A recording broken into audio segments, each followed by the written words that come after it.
Hey there, welcome to the Jeff and Heidi Show, where you're going to have the opportunity to listen to and learn from everyday entrepreneurs.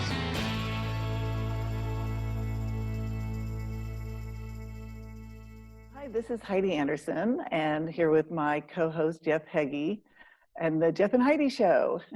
We are absolutely thrilled today to invite Jaime Jay to the show. He is the part of Bottleneck Virtual Assistants.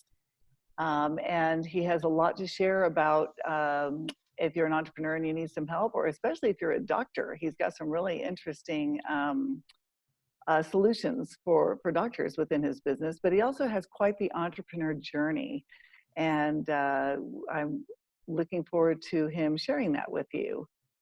So Jaime, you want to give us a quick synopsis of how you ended up in the wild world of entrepreneurship? Sure. Yeah. I thank you so much for having me, Heidi and Jeff. And I'm super honored to be here. First and foremost, thank you. I know podcasting is a lot of work, and when I leave today, you have some work cut out for you, some editing and stuff. So I appreciate that, because as entrepreneurs, as a fellow entrepreneur, I can understand the challenges of doing all that nitty-gritty work, the trench work that so many of us kind of like to not do. But yeah, I absolutely love the entrepreneurial spirit, and I'm proud to say that I'm pretty much unemployable at this point. I worked in corporate America for about 12 years, and after the first year, it took me 11 more years to figure out how to finally leave. I give it up to everybody that works in corporate America. I think if that's their space, more power to them. It's not that I don't like corporate America. It's that corporate America did not like me. I just was not a good fit. I can relate to that all too well. Yeah. And I made great friends there. As a matter of fact, when I left corporate America, my first client as an entrepreneur was the company I worked for. So I give it up. It's just, I go to the tune of a different drummer or something. And don't we all, as entrepreneurs? I enjoy risk. I think I find it fascinating. I love creating something out of thin air, and I love having the opportunity to take responsibility for my own successes, or maybe even more importantly, my own failures. And it's really exciting. Now, there's a lot of responsibility that comes with it, and sometimes you don't like to necessarily get up and get going, and being an entrepreneur, you kind of got to do that. So that I absolutely love it, and I have a blast with it. And I always liken it to, no matter what I'm going to do, I split it into 70-30. 30% of the responsibilities and roles and responsibilities, it may be challenging, may not be something I signed up for. Well, I did, but may not be something I necessarily like or enjoy to do. But 70% is where I just thrive, and I love it, and I have a blast. And if I can maintain those percentages, then I'm pretty happy, because if I'm happy 70% of the time and 30% of the time I'm in the grind and doing something that I wouldn't necessarily normally do, that's a pretty doggone good life, in my opinion. Very cool. So what you're doing now, Bottleneck Virtual Assistants, is that what you did when you left corporate America? No, actually, when I left corporate America, I got into SEO and web development, and I started in my own advertising agency in 2006, and that's when I got my first taste of a virtual assistant. I had 13 staff, 9 of which were in the Philippines as virtual assistants. So I used them for our own company and absolutely loved it. And ever since then, I kind of, in one way, shape, or form, helped others find an assistant, web developers or production directors or anything like that. So I found a lot of different people and helped them out. And then when I worked in the web development agency, I would build a website for somebody, and they'd be happy, and I'd make friends with them. As a matter of fact, a lot of my friends now are old clients. But the challenge was, then after I'm done with it, I was done. Like, there was no continuity. There's no what's next. And a couple of years later, they would come back and they'd say, hey, I need you to update my site. And, our company's growing and we hired all these people and oh man, it's great. And I thought, man, that is so cool. So I got to build the website for them again. And I thought, man, how can I maintain a relationship? And by the way, these people are growing. And a lot of them, I don't know about you two, but for me, I bootstrapped a lot of what we did. And that's hard. And, there's expenses like $20 there, $2.99 there, $100 there, like that all starts adding up. And so I said, how am I going to be able to continue helping out my friends now, grow their business, scale their business, reduce their overhead, and put them in a good position for success? Well, sure, I want to build them a great website, but then what? Well, if they're growing, it's logical that the roles and responsibilities are going to build and build and build. And many of us exceed overwhelm. We get super busy and drill down in the mundane details of our day-to-day jobs. And we all didn't get in business to be our own accountants. We all didn't get in business to be, our own bookkeepers or anything like that. So why not leverage your time, focus on the things that, you need to focus on at a high level activity, and then do all of the $20 an hour jobs or whatever that is. Delegate, give that to someone else to do. And it just kind of clicked one day, and I was part of a mastermind, and they all said, Jamie, you need to do this. What are you doing in the web business? You need to go in this virtual assistant business. And I was like, okay. And within a span of a couple months, I transitioned out of the web business and I moved in 2016 full-time into the VA business. Very cool. Yeah. Well, and you mentioned one of the things about being an entrepreneur is getting to take full responsibility for your success and your failures. Do you have any failures you'd like to share with us? Well, we don't have enough time to go over all my failures. Just pick one. Okay. Pick the most exciting one. Yeah, well, I don't know if there's most exciting ones. There are some pretty tremendous failures. And I mean, I could go into me being homeless on multiple occasions, 3 times, twice as a kid, once as an adult. That in and of itself was, I can't even, it would be so hard for me to go to the corner McDonald's and beg somebody for a hamburger. I did that at one time. That's crazy to me that I was in that position. And yeah, I take full responsibility. There were some extenuating circumstances, but I take full responsibility. And I think I can go into some business failures, but I think much in the same way that I don't like work-life balance, I like life balance, because work is my life. Life, my personal, professional, that's all my life. And I don't like giving one to take the other. I want it all together. And I can talk about tons of failures from a professional level or from a personal level.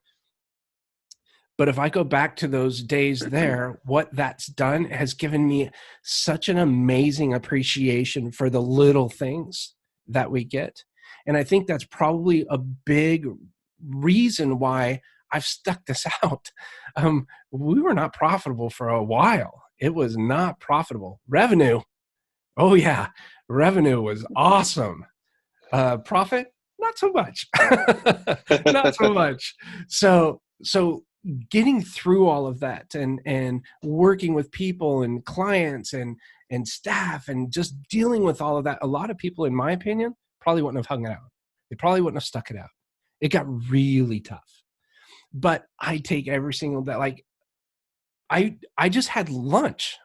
Like I walked in to the kitchen and I had lunch, and I sat there eating I did a little burrito, egg burrito type thing, and I made it myself. But I was so thankful as I was eating it. I'm like, oh, thank you. I could eat an egg burrito. I think a lot of people would take something like that for granted. I don't. In much in the same way that the details, day-to-day operations, everything in the business, I do not take that for granted. I don't take my wife for granted. Every single day I tell her how much I love her and how amazing she is and how she motivates me. Every single aspect, the little things in life, I think that's what keeps me going. And to me, that experience that happened way back when is I'm so thankful that it happened, because the appreciation, most people do not live through that. You know, they don't experience something like that. And that's pretty hard. If you can make it through that, holy cow, business is easy. Absolutely, no kidding. And that's I mean, when you can make it through something like that and have the attitude that you do, the failures you can face in business, I mean, you can get through anything. And you know, I've seen a lot of entrepreneurs that uh you know, even though you hear all about, you know, the failures or learning experiences and stuff, that they fail at something and it crushes them and they can't continue, and they go back to the corporate world, or they pack it in, whatever it is. And you know, sometimes a failure might be the end of some journey, but it's the start of another. But so what would your best advice be for someone that is going through that tough time right now, that is in the middle or has just had a failure, and right now they're not seeing the blessings of it? They're in the middle of it, and it's hard at that time to see those blessings.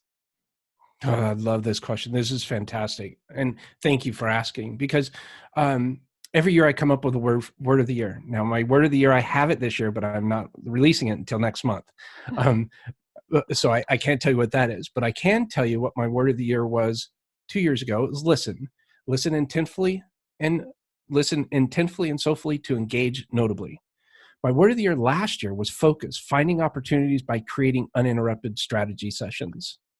And what I really like about me breaking down the word focus is that very reason, and the question that you just asked. So if you're finding yourself stuck in the mud or falling flat on your face, and you're just, everything is beating you. I don't know if you've ever said this, but like, you know, you're having a bad day and all of a sudden you get a bill in the mail, unexpected bill, and you're like, oh my, I just can't win. I just can't win. One of my friends has a saying for that. She says FML. That stands for some words. But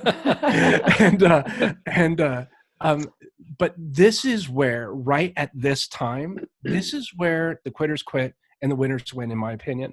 This is where you need to focus. And finding opportunities by creating uninterrupted strategy sessions, to me, means turn off all external devices, go outside or get by yourself, go somewhere, and you just think. It's crazy, but I don't know how many of us actually take 15, 20 minutes, nothing around us, and we just think. Literally, I don't even know if I do it every day. I challenge myself to try a lot more to do it.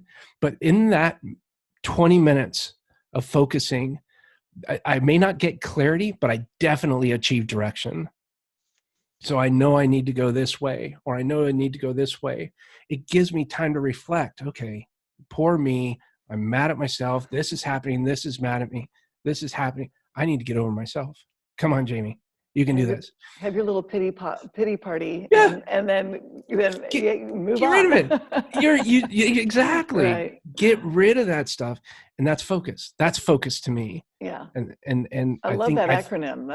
That's a great way of remembering it and thinking about it. Is I'm gonna have to write it down. I'll share it. Focus. The nice thing about it is, and the other thing that I challenge myself, and I've done this this will be my 3rd year doing it. That word of the year is super important to me. It's the theme for that year. Mm-hmm.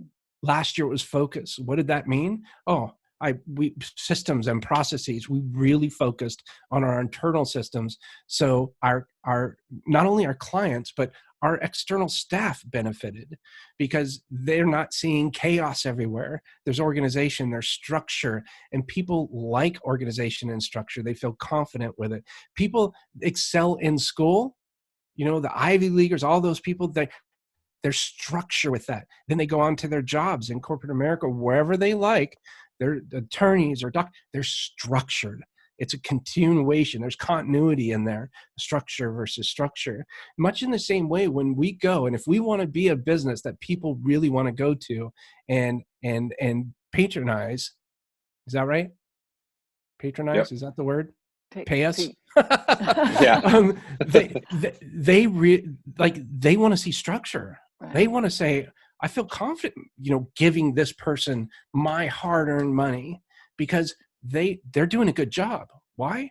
Because we have a process, we have a workflow, we have a system that's easy to follow and easy to implement against.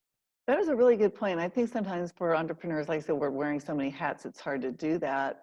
And I agree. It's like sometimes you can go be by yourself and think things through. But have you ever brought like coaches in? And we were talking a little bit earlier about we all kind of have a basketball thing here. Me as a player, Jeff as a coach, and you as a way you manage your team. But do you bring in coaches? So I have kind of, but I've done it through masterminds more so.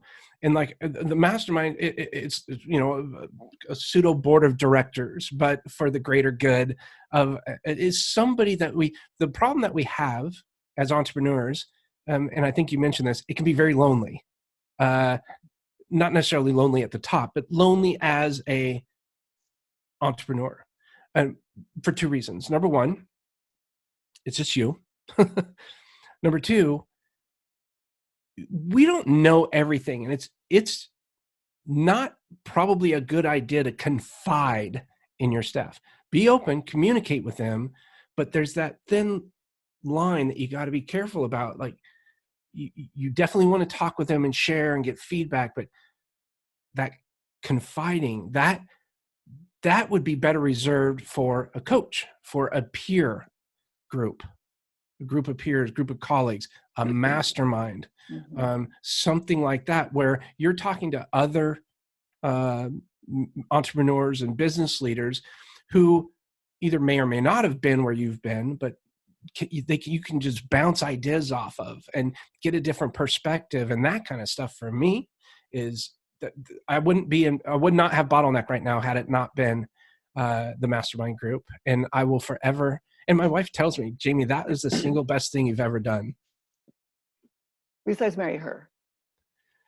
Well, I've got a story for you there. She's your business partner too, right? She is, but my mastermind group said, Jamie, you should marry that girl. Oh, you weren't even married? That's awesome. I love it. Yeah. So yeah, I carry a lot of weight for that. And I think it does a lot of good. And plus it's good for networking. It's just good for everything. Mm-hmm. You know what, Jamie, I would love to invite you on Wednesday night to jump on a call with us. We have my Inner Circle Mastermind, 5 p.m. Mountain Standard Time. I don't know our difference in time right now, but if you're available, I'll send you the link. I'd love to have you join us. And oh my gosh. Yeah. That sounds like a blast. I'd love that. That would be so much fun. Yeah. I don't know what the time, where are you guys at? Central? We're in Arizona. Oh, you're in Arizona. Oh, yeah. That's right. Yeah. Okay. Yeah, of course. My business partner's out there in Tempe. Yeah. Okay. Yeah. But yeah, I'll touch base with you after, because I'd love to have you jump on the call with us. Sure. Oh my gosh. Yeah. Yeah. So go ahead, Jeff. I was just going to say, obviously you've got some experiences there that have been life lessons, have been business lessons, and thank you for sharing them, because I know our listeners can learn from those as well. Do you have a major success that you've had in entrepreneurship that has been a real lesson for you too, that has helped you in business, in life, or anything that you'd like to share? Oh, yes, I have several of those as well. And this is the fun stuff to talk about. This is like, right? Like nobody's an overnight success or anything like that. And I still am driving. I have my goals that I haven't even come close to hitting yet. But there are those little things that just keep you going, like, oh, thank you. So one of the stories is we have a virtual assistant company. That's what we do. We source executive assistants for, business owners and business leaders and entrepreneurs, solopreneurs, things like that. And it's so nice. We came up with a concept called the ripple effect. Our slogan is leading with kindness. And we're pretty much a flat operation, meaning, yes, I'm the CEO, or I'm directing and things like that. But every single person on our internal team is just as equal. They can all speak up. And one of the things that happened, we have a gentleman on our team who's just an amazing human being, 6 kids. Because of his work with us, and he lives in the Philippines, by the way, he was able to buy a car for the first time in his entire life and drive his family around instead of using public transportation. We had another assistant who's actually buying her first home because of the ripple effect, because of our global impact, our reach. And those success stories, that baffles my mind. Had we not created Bottleneck, these people would not be, they'd be doing something else. But it feels so freaking awesome to be able to put someone in a position to where not only can they live, but they can excel in life. They can provide, they can feed, they can clothe, they can do all the things, and they can go on vacations and have fun. It's so neat seeing the pictures, staff out there traveling, and it's just neat. Those are the success stories that keep me going. And I always tell them, whatever happens here in the company, I want to bring all of you with us because we're going to have a blast. And this is where I am full-heartedly 100% convinced that strategy is not the number one reason for people that have success in business. It's definitely not strategy. Do you know what it is? I have a feeling Heidi may know. Heart. Heart, yeah. Culture. In my opinion, it's 100% culture, hands down. And that's why I'm such a big fan of Peter Drucker, Culture Eats Strategy for Breakfast. Because before you launch any kind of strategical maneuvers, everybody has to be on the same page, share the same visions, the same missions, share a similar belief system in the core values. Because if you don't have that team, there's no way you can implement against strategy. And so those are our successes, those little things there. And notice, none of that has to do with finance. Right.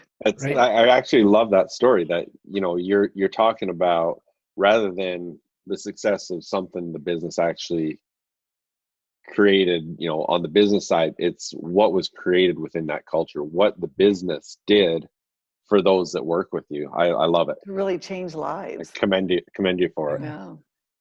Yeah, it's pretty special. I just light up when I think about it. It's pretty awesome. Well, it definitely shows.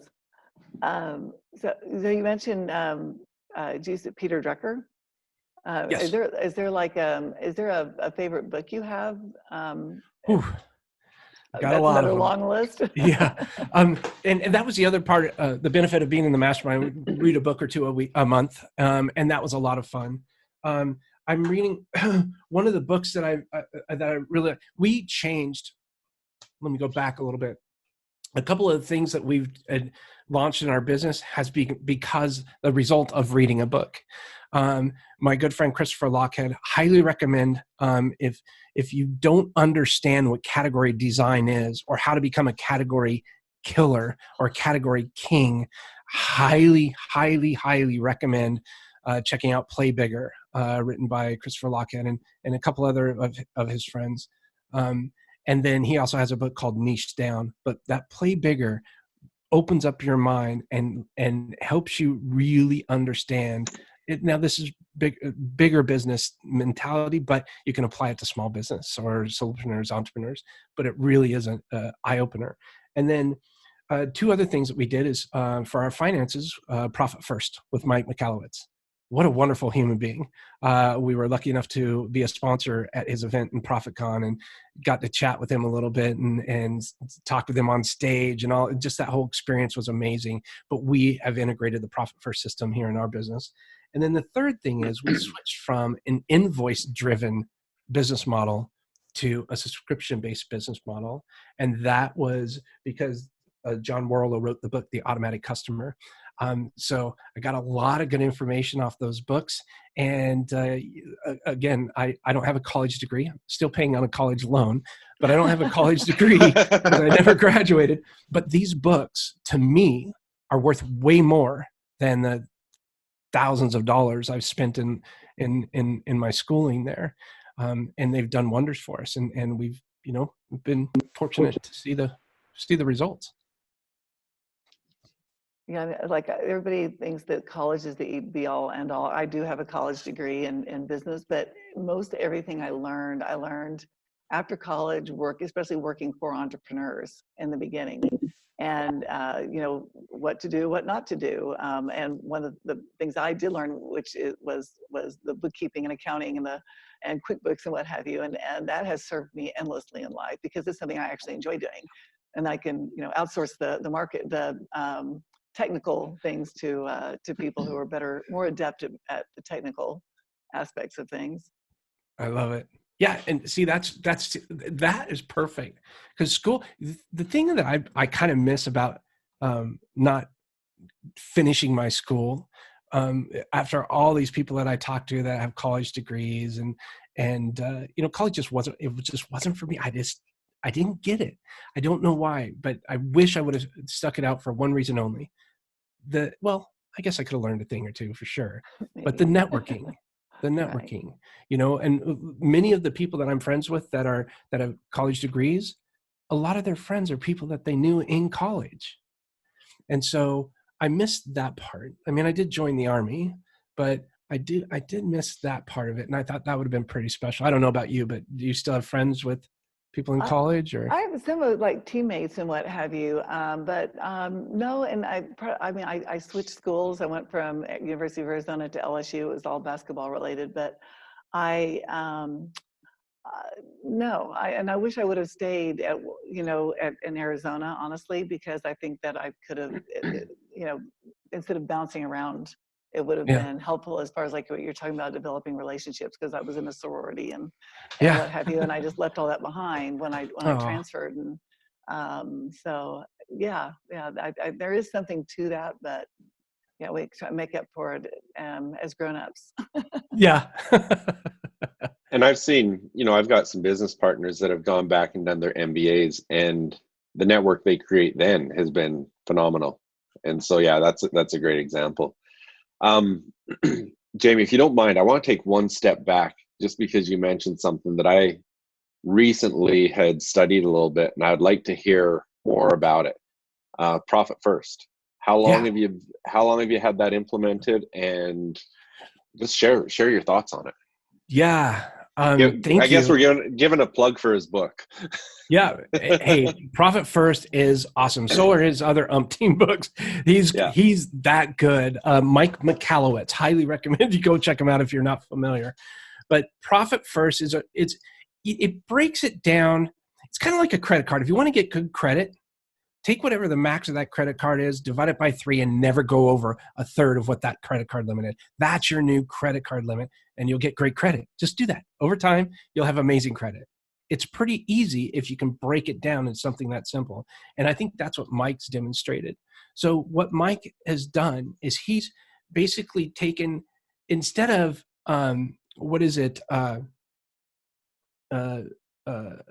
what's the model? Minus expenses equals profit.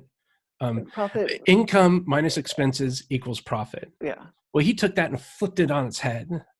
So it's profit minus income equals expenses, meaning pay yourself first. And people are going to be like, well, how do I do that? Well, he lays out a whole plan in his book, and it basically breaks it down into, I think it's 4 or 5 different accounts. It varies on what you're trying to do. We have 5 accounts here, but every time we get our income, we automatically disperse it into each account percentage-wise. So we take 5% into our Profit First account. That's our profit. We can do whatever we want to with that. We can save it. We can spend it. We can plan a trip with it. That can be whatever. And that sits in our Profit First account.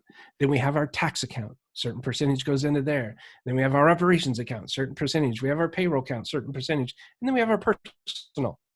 So that certain percentage goes into the personal, right? And so it's just like, actually, it's not a percentage anymore. We just change it because now we're full-blown W-2s, which is awesome. We finally get a paycheck. But that's what it is. And there's no thinking. Well, how do I know where am I going to put my money? How do I know how much taxes I need? How much, confusing. Well, get rid of all of that wonder, get out of the trenches there, and go focus on things like highly, high activities that's going to, really, really create some more wealth for you. So that's in essence what Profit First means to us. And it's just so simple. Like you don't have to think about it. You just, okay, there you go. Bam, done. And it's just every month, same thing. It's, what a blessing. What a blessing.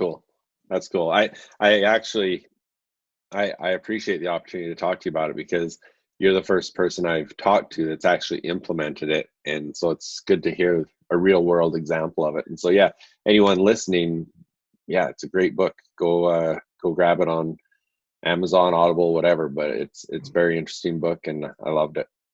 Yeah, it really was. Yeah. And that's what we talked about on stage. He was like, how's your life been since you've implemented? And I'm like, it's pretty awesome. You got me curious. I'm definitely going to have to reach out and find that book. See, I'm not a numbers person like you, Heidi. So for me, it's so easy just to go, right, and it's done. No, I love that.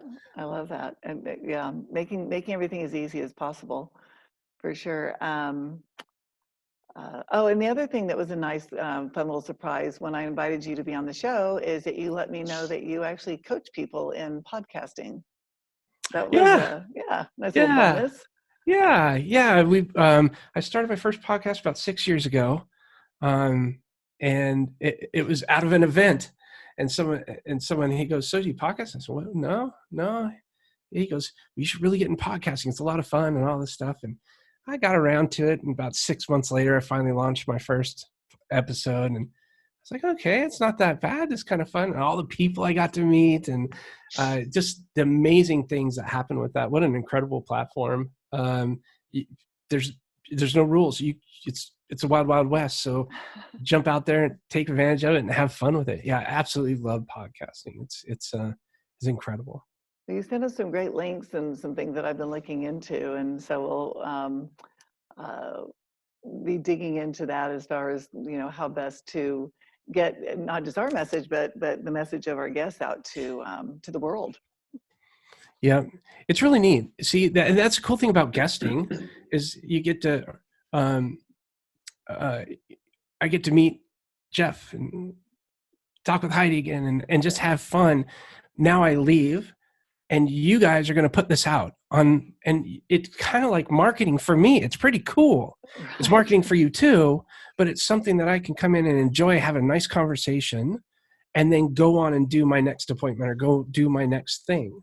On the flip side, as a host, I get to meet more people and have fun and talk with them about really important things to me and hopefully to them and our listeners, because we talk about culture all the time. But the neat thing about that is, well, then I pass it off to the team. We have editors and all that. So we do have work involved. As you guys know, there's some work to be done with it. But it's one of those things that it's like, wow, we created something that was never there before. We're producing what I feel to be a fun episode, fun time, and we get to share someone else's story. And to me, that's just amazing. Talk about the epitome of giving back. And I just, that's what podcasting means to me. That's very cool. Yeah. And I knew you'd be a lot of fun to have on the show. Go ahead, Jeff. I just gonna say, I totally agree with you, because some of the podcasts that I've been a guest on, it's been really cool because it's been someone that I didn't know, and we've been able to build that relationship. And I mean, for example, Heidi, Bruce, that's in our mastermind, I met him because I was on his podcast. And so situations like that, they're great. And it is obviously a great opportunity to spread your message. So as we just wrap this up, let our listeners know, how do they find you? How can they connect with you and those sort of things? So share everything you've got for us. Yeah, thanks. If you ever want to search for us, just it's Jaime Jay, or you can go to bottleneck.online, because we are an online service provider of virtual assistants where we help stop the bottleneck in your business, which is most likely you, because I know it was me. Yeah, so that's it, bottleneck.online, or you search for Jaime Jay. pretty much We'll make sure searchable. and spell Jaime Jaime, so Yes. people know that, because it's not the most common spelling, I don't Yes. think. Just like Jaime. Yeah, exactly. We'll make sure to include that in our show notes and stuff, so that the links are there. But hey, it's been a pleasure to visit with you and get to know you. And like I said, I'm going to send you out a link so you can jump on with us and join us on our Inner Circle Mastermind, because I think you'd have a lot of value to add, and excited to have you on there. And thanks for being on our show. Oh my gosh. Thank you, Jeff. Thank you, Heidi. You're amazing. And congratulations on kicking this thing off. And I wish you all the best. And if I can ever do anything to support you, please let me know. Put me on your launch team, whatever you want. Sounds awesome. Thank you, Jaime. Have a fabulous day. All right. Thank you. Have a great one.